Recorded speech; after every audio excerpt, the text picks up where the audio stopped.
much, beloved Heavenly parents, for this beautiful moment. And we want to connect our heart this morning and center on our leader, Pastor Diana and Ilya, that together, beloved Heavenly parents, our understanding can build this community become a beautiful one. I want to offer to you everything in the name of all my brothers and sisters here.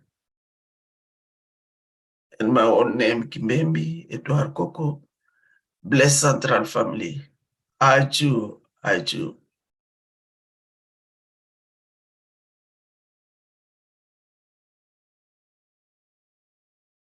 Aju. Thank you so much, Coco. Now we're going to go into our breakout to share with one another for 7 minutes. Let's share our gratitudes for the morning, and we'll see you back in a few minutes.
Everyone, welcome back. I hope you had great sharings. Our group was, we were with Osama-san, so I'm gonna ask Osama-san if you can share your gratitude for this morning. My gratitude is we have two father and two mother, so both father and the mother together. It's so happy to sterilize myself, and we have because a divine principle to follow the truth. And yesterday we had a beautiful graduation ceremony. In the past, of course, we celebrated the graduation, but yesterday was very nice. We never had that special, really special event, and so happy to see many young people came, and they look so happy and communicating, and also because our pastor's effort, we could have we have a new carpet since I think 2002. Anyhow, a long time. We didn't have a new one. So I'm so happy, feel more new again. That's all. Thank you. Thank you. Thank you so much, Osama-san. Thank you for sharing with us. And yes, definitely the event was great yesterday, and really felt the spirits as we were interacting with the young people and also their parents. It was really nice to get to know those who came. And yeah, definitely for the carpets, the first day we got inaugurated, we looked at the carpet, we were like, yeah, no, we have to change that. So I'm glad it finally happened. Thanks also to the effort of everyone around this. So, and also those who donated. Okay, so for our next sharing, I'd like to invite Mr. Gordon. You can share your gratitude. Good morning, family. Yeah, my gratitude is similar. I was grateful for the heart of the community that really came together and put in their jungsang and their effort and goodwill to create a beautiful environment to celebrate our young people. And yeah, the joy was substantive. And yeah, that's my simple sharing today. I feel the beautiful heart coming together and to make that effort possible. So thank you. Thank you. Thank you so much, Mr. Gordon. It was definitely nice seeing you as well as your daughter, Erica. Hopefully we see you guys today as well. Okay, so we're gonna go into our reading to get to know our mother's heart. Okay.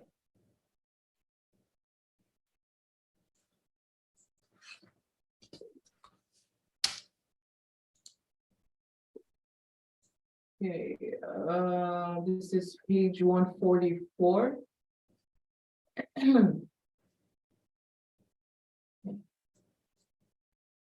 My husband and I had immigrated with our family to this unfamiliar land, and we took to me. Just leave it how it is. Too big.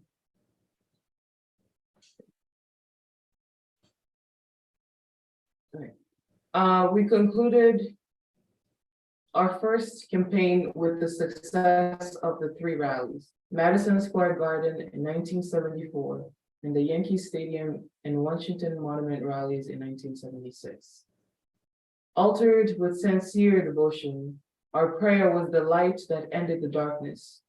Its light was cast beyond the open-hearted people who attended our events to illuminate all Americans and all people in our global village. Understandably, the American people did not automatically welcome my husband and me warmly when we arrived, fresh off the boat, from a land in the far distant East. They were unfamiliar with the terms they were hearing for the first time, such as divine principle and true parents. There was only one reason that we were able to receive such a broad and deep response within 4 years of our arrival. It was not just that our message made sense. More than that, it was not just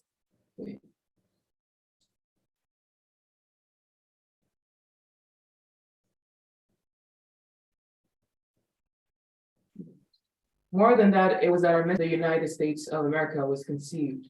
That is what triggered the significant response. Our prayers and sincere devotion and our message about the importance of the family, summoning young people to recover their sense of morality and to strive for the perfection of true love in the community.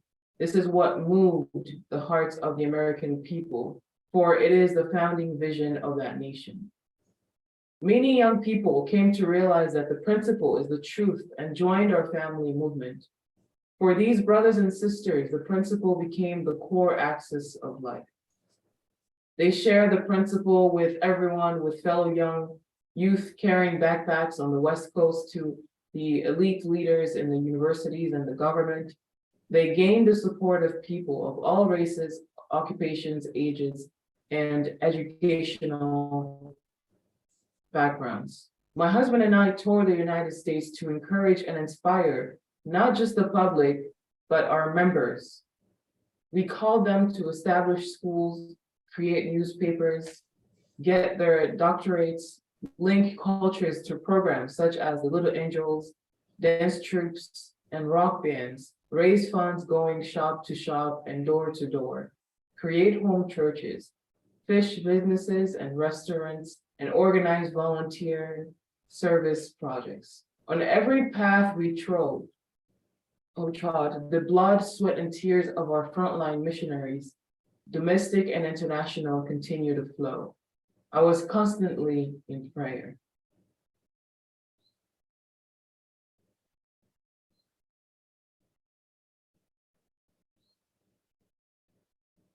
At Belvedere in the summer of 2016, the celebration of the 40th anniversary of the Yankee Stadium rally brought to mind this entire history. Returning from those memories, I viewed the hundreds of happy interracial families gathered on the lawn at Belvedere. As I rose to the podium, I set aside the emotions attached to that day of celebration and considered the future. Standing and speaking with a heart of grateful love, I let our members know that there is still much work to do.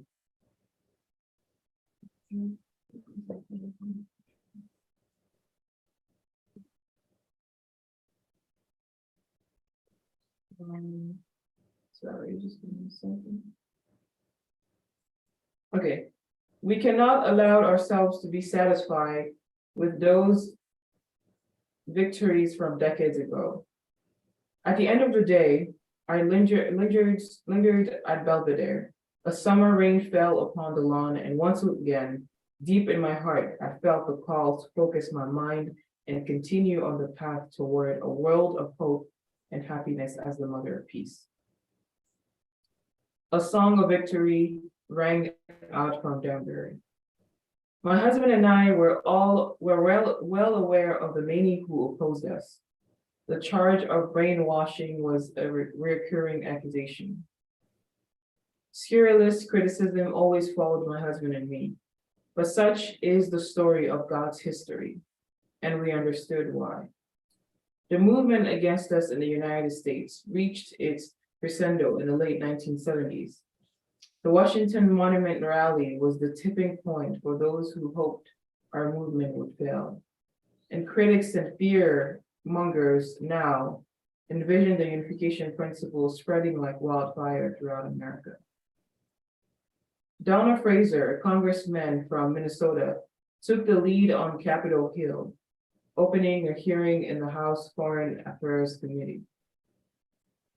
Korea Gate in the press.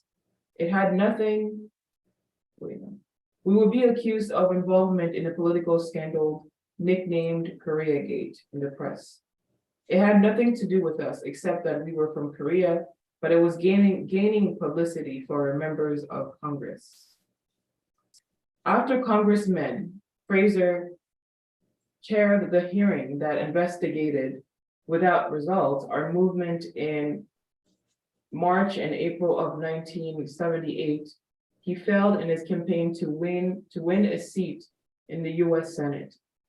In 1980, however, he became mayor of Minneapolis, and he later signed a proclamation welcoming my husband and me to that fair city. With a congregational committee coming up empty-handed, those who wanted to convict my husband of something, anything, asked the Internal Revenue Service to investigate us. Beginning in the late 1970s, our church was subjected to a full IRS audit. We opened our books confident that we had done nothing wrong.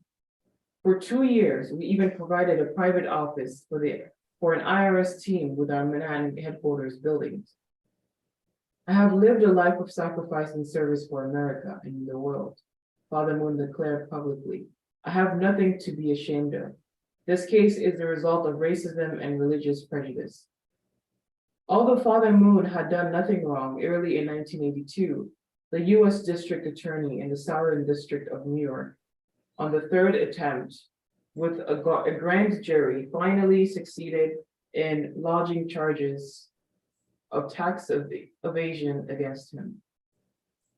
Our lawyer knew that the newspapers and television stations' persistent attacks on our movement rendered it impossible to convene an unbiased jury of New York City citizens.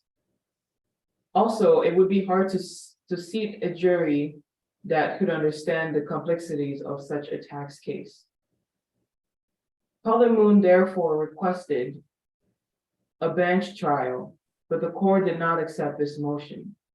In pleading their case, the government lawyers confused everyone in the courtroom, no one more than the members of the jury. On May 18, 1982, the jury handed down their verdict.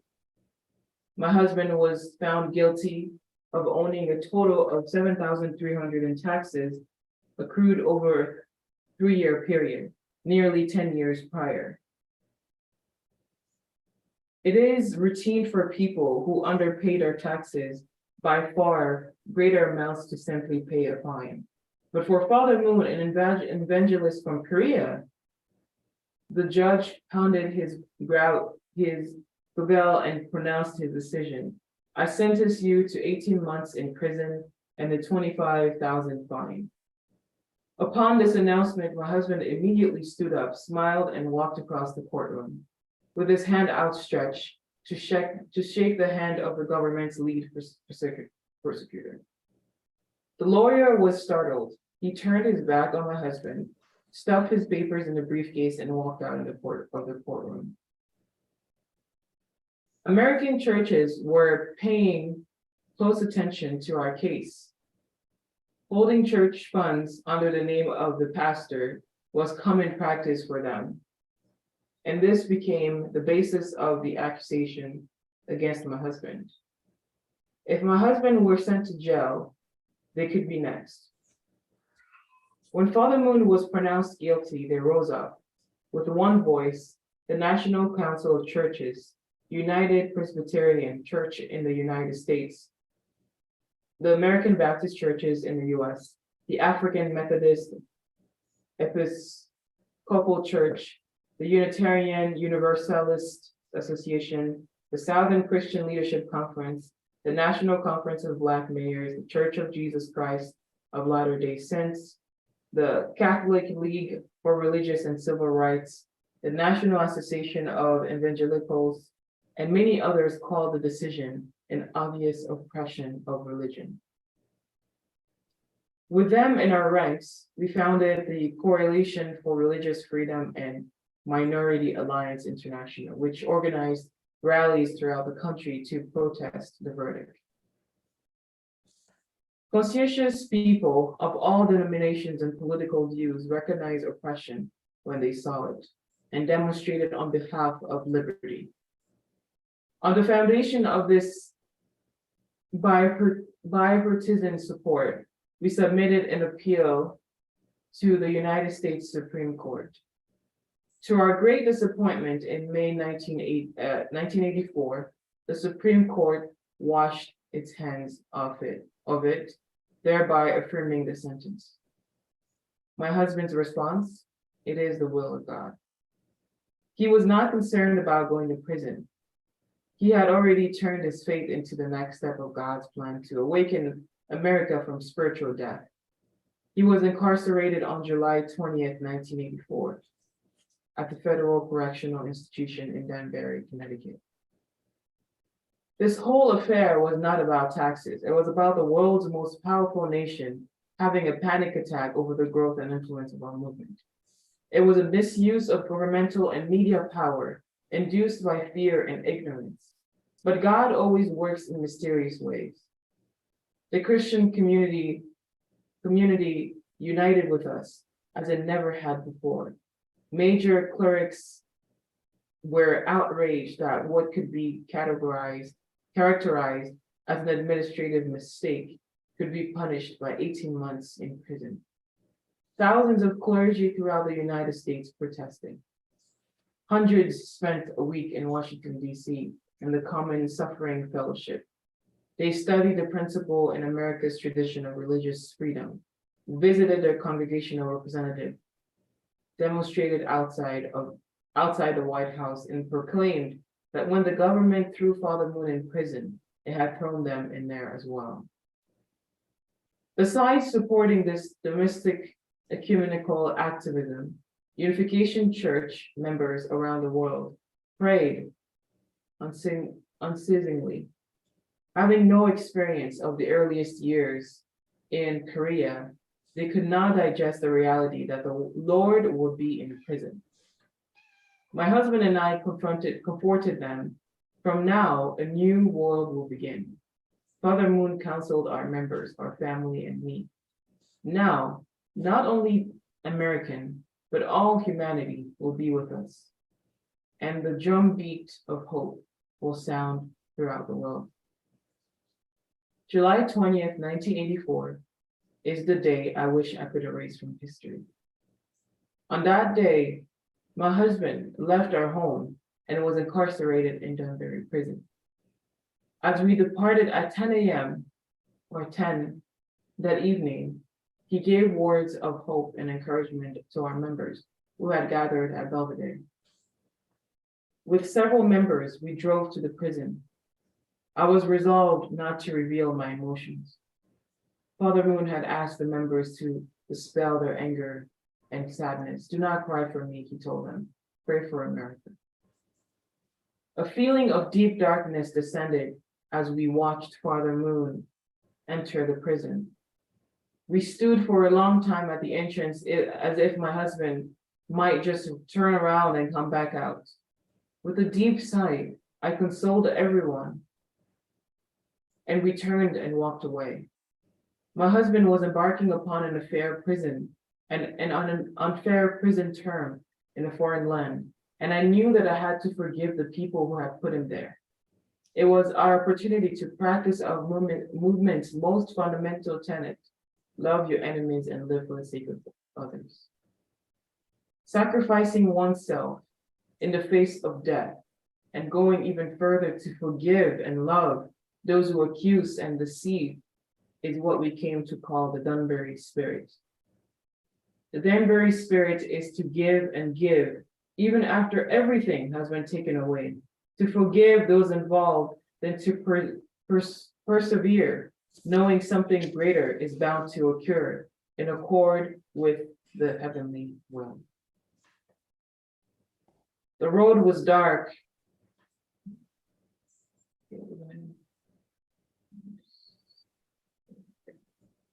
The road was dark on our nighttime journey home.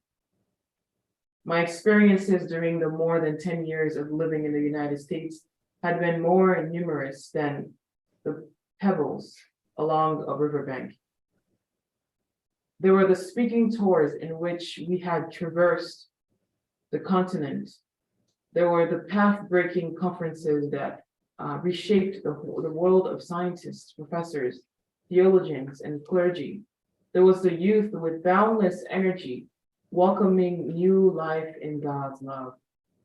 That road had been strenuous, but incredibly rewarding.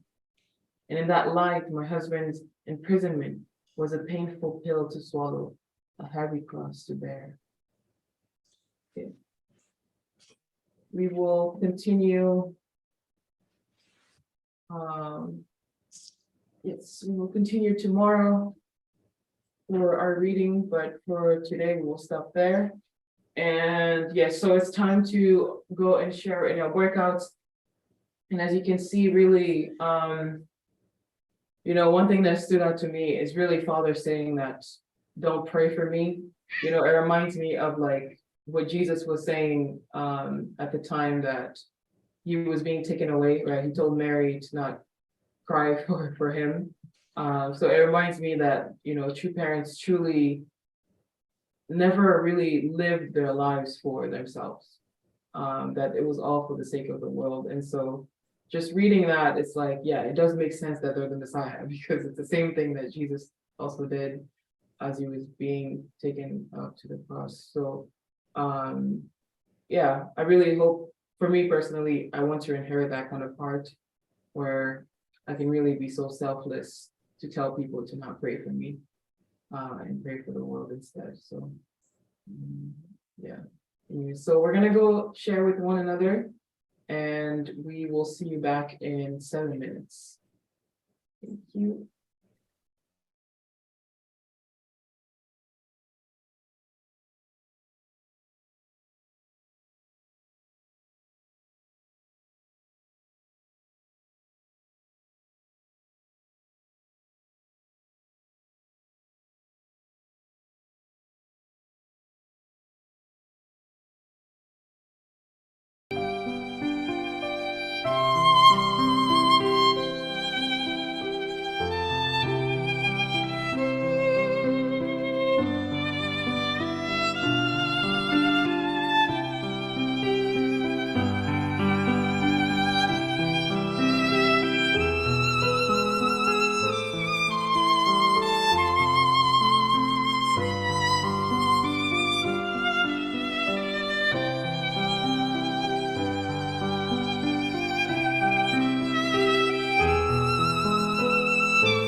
All right, welcome back, everyone. I hope your sharings were great. And now going on for our first sharing, I'm going to have Kyoko-san, who's with us here. She's gonna share her reflection for today. And one thing, it is clear, Father had the choice. He can go to the prison or go back to Korea. But at the time, if he go back to Korea, he cannot come back to the America again. Basically, that persecution is America want to kick him out from America. So that's the purpose for it. But Father chose to go to prisons instead of go back to Korea. I'm very appreciated. It's also very sad. Father has to go through this and sake of the America and for to be present of the in the world. This Danbury prison is the greatest thing America committed. And they have big consequences to taking place. And also I remembered the lawyers group, when they make a decision, couldn't face Father's face. And that means that they know government decision they make. So that's my share. Thank you. Thank you. Thank you, Kyoko-san. Yeah, it's so true. I mean, like in the reading, Mother was saying the fact that, America felt that there was a spirit coming, something was about to change. And so they decided to really just throw that off and really persecute Father and Mother. And, especially putting Father in prison. That's really, yeah, like it was say, like the greatest sin. I think Father said that even in his biography. It's really the greatest sin to throw. It's like throwing Jesus in prison, right? That all he came to do is save the world, but he was thrown in prison. So really, yeah, very, very deep. Okay, for our next sharing, what do we have? This is Rhonda Schmidt. Could you share your reflection for today? Hello, good morning. Yes, it was I was in the breakout with Esther Banda, and she really inspired me to remember those days and how, like Mother said, it felt like a darkness descended on everyone, and our hearts were very heavy. And the one thing that I remember thinking was for Father's safety, and that he would be safe in that prison, and just and hoping that Satan wasn't going to send an assassin into that prison to get him. And so we concentrated so much on praying for Father's safety. And I mean, Mr. Kamiyama went into the prison too, and he would have in a moment given his life for Father's life when we knew that, and that was some comfort. But really it was the rallying of Mother and the true children and the Christian ministers who rallied around and just gave so much attendance and raised so much attention to the situation that probably the prison guards gave Father even extra protection because of all the publicity that surrounded him. So I was always grateful for that, and all the people who sacrificed and did everything they could to raise the public awareness of this injustice. So, yeah. Thank you. That was my reflection. Thank you. Thank you so much for sharing with us. And yeah, with that kind of heart, please let us really have the heart that is willing to also do the same. You know, I think it's hard because we are filled with kind of like, we want our lives to be, I don't know, be in a good place. And so sometimes we don't sacrifice as much, but I hope we can really, I mean, I guess that's the reason why we have morning devotion, and that's why we read your parents' words, right? To inherit that kind of heart so that we can also be in a position where we are absolutely like absolute obedience and not doubting anything. Like imagine being in prison and father is smiling and just walking away and saying that it's God's will. You know, that takes a lot amount of faith to do that.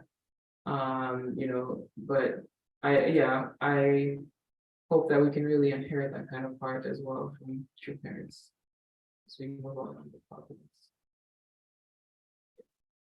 So we're gonna do our song and then we'll move on to our 7-minute prayer. So all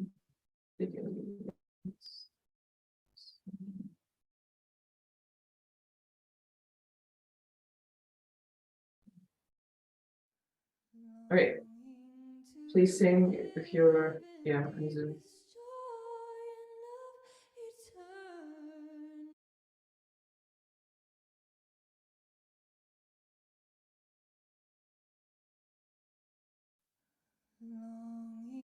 Seeking for a people all his own, who can know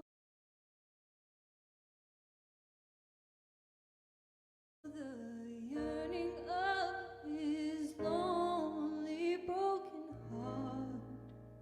Tears were falling as a river through his countless years alone.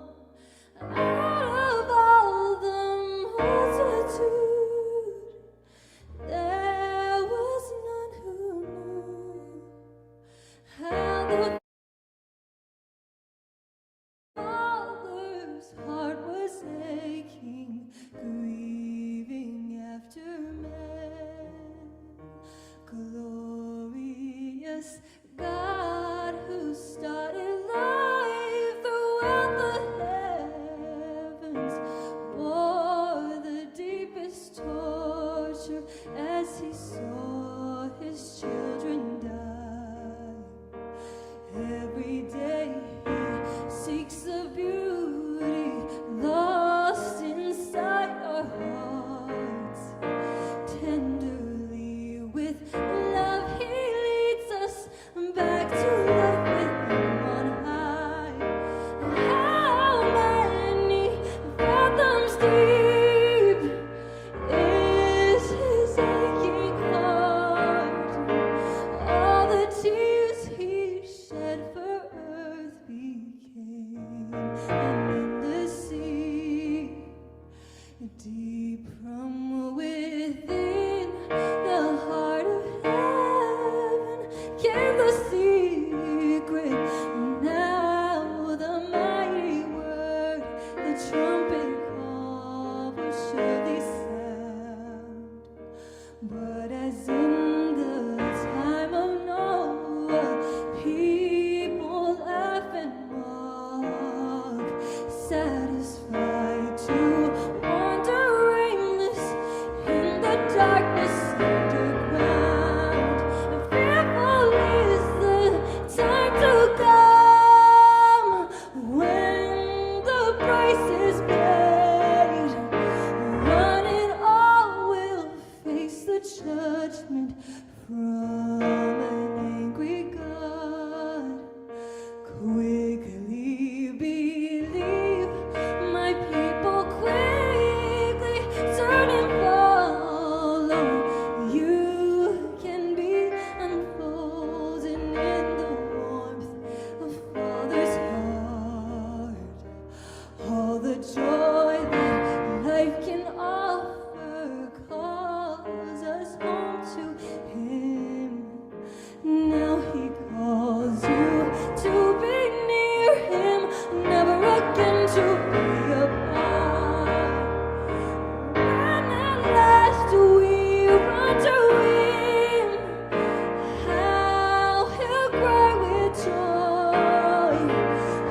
rejoicing all together now and evermore.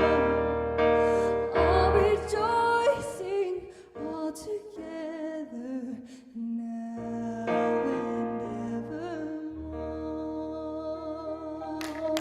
evermore. All right, thank you so much, everyone. So we're gonna go into our prayer right now, 7-minute prayer. Please feel free to unmute yourself as we pray. And what's on the screen now?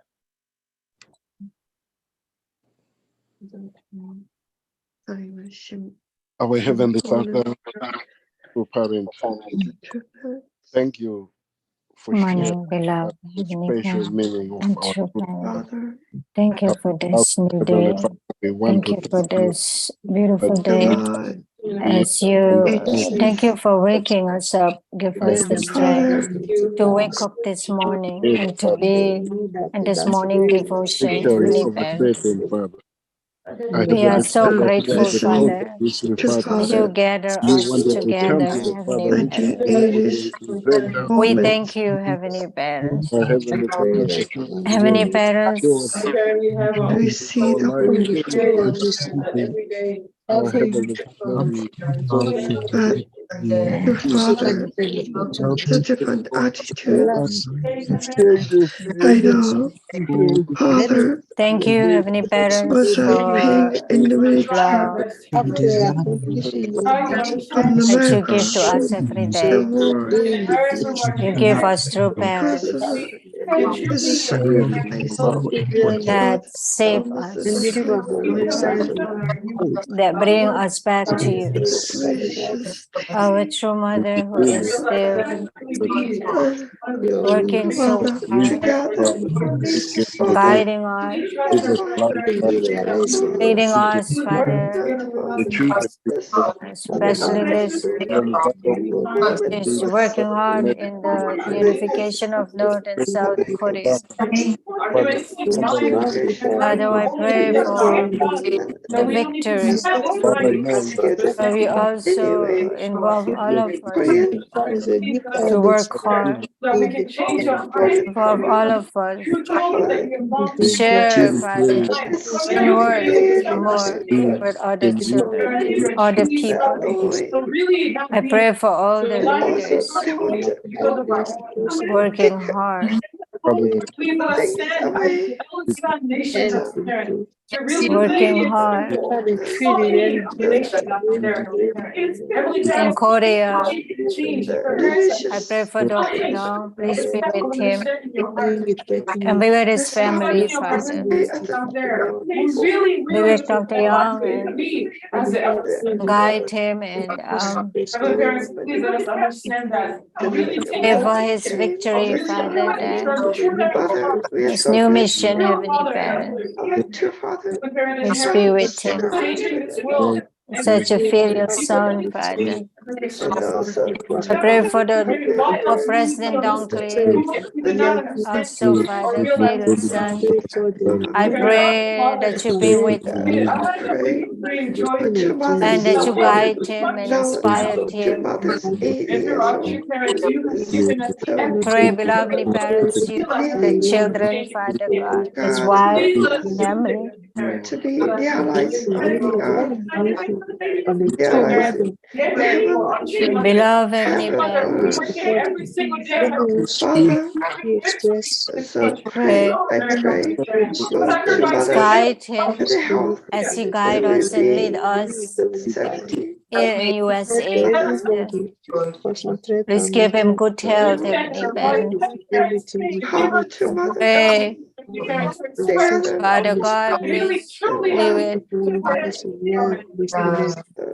We will him and his family, wherever he's going. to parents Father, I to be pray, this God. whatever his next mission, please be with him and his The Father family. came Also, I pray 1920 for all the leaders in the United States and around the world. such a I pray you difficult be with time them and you help being them. persecuted And I pray for of my Diane and I pray Russia. for Ilya. That everybody Be with them, Heavenly Parents. Guide them, Heavenly Parents. Be with them and guide them. Heavenly Parents, I pray.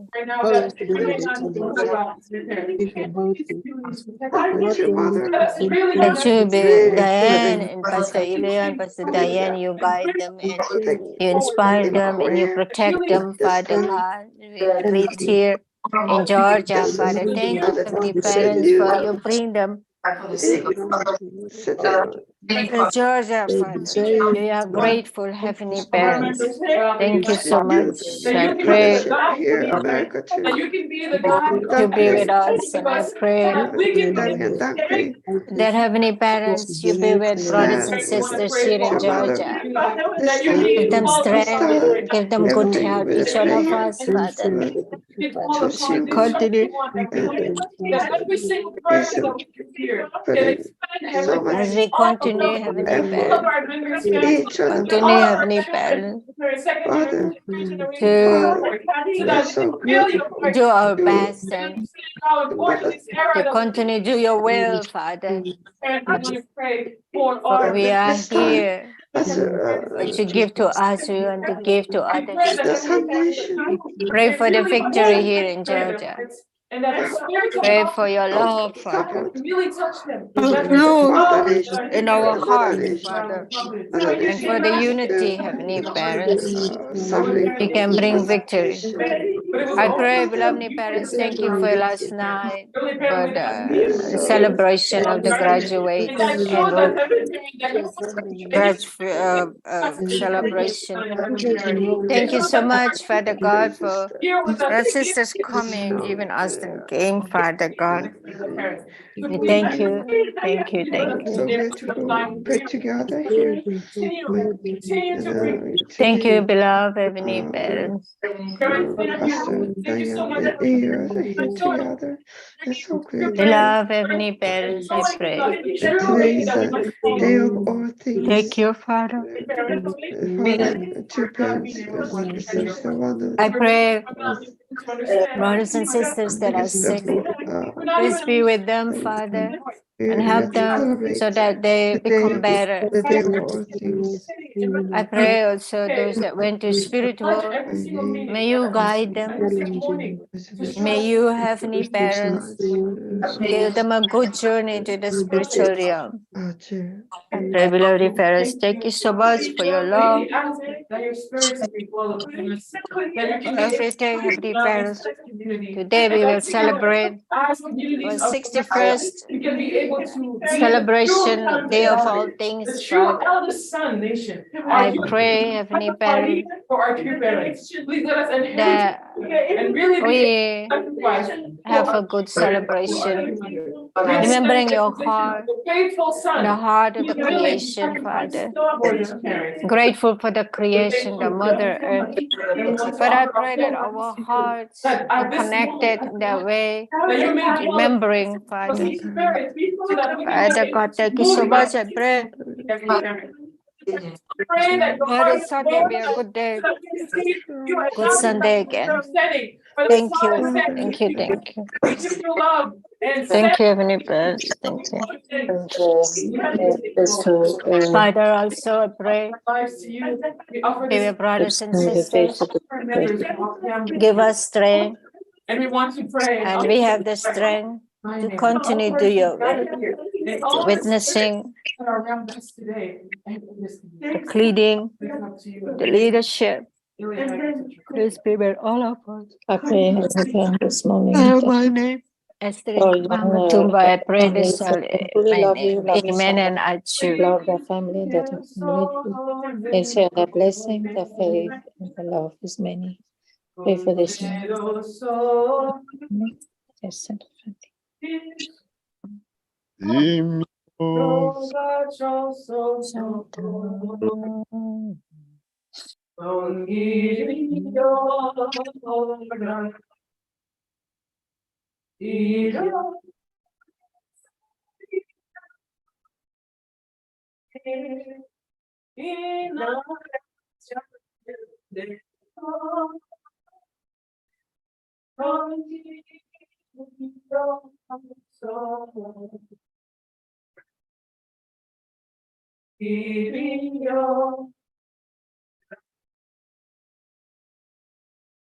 Okay, thank you so much, everyone, for joining, and we don't have any announcements for today, I don't believe so. So thank you, and we'll see you tomorrow. Thank you. Take care, everybody. Bye. I'll see you today. Oh, see you today, yes. Sunday service. I forgot about that. All right, see you today, thank you. Yeah, bye-bye.